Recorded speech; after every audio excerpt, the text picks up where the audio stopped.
Question number 4. The force F acting on a charged object varies inversely.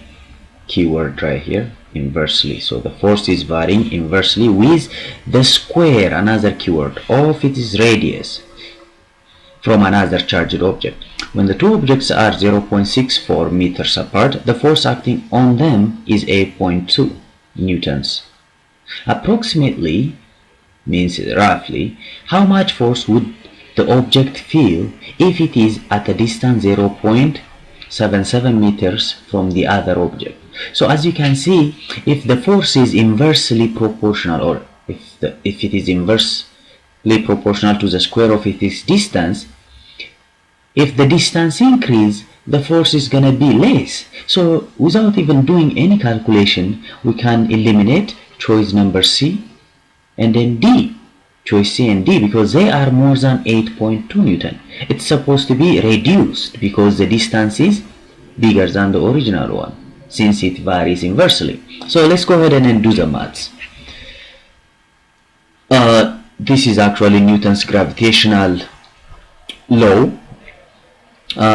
It says that the force is directly proportional to the product of the masses and inversely proportional to the square of the distance between the two objects. Okay, this is object 1, and then I say this is the second object. So force is, in this case, inversely proportional to the square of radius. So I'm going to change this one into an equation, and then this becomes k over r square. Since we do have two scenarios, I'm going to split them.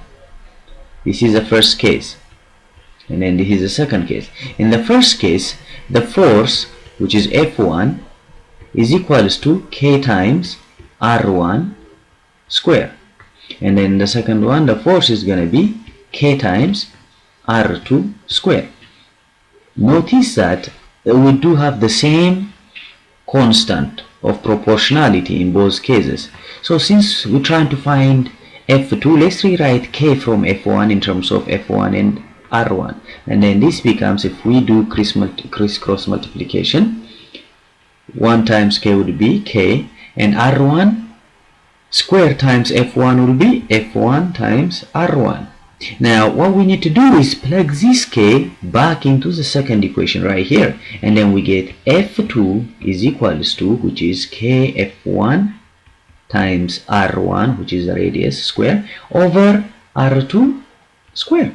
Now since they both have the same square, we can combine these two, and then we get F1 is times R1 over R2 the whole square, and we can plug all the values. Now the force was 8.2 times radius 1 was 0.64 over 0.77, which is the distance square, and then this comes out as 5.66 Newton. So you can round it up to roughly about 5.7 Newton. So the correct answer would be, in this case, choice 5.7 Newton, which is choice B.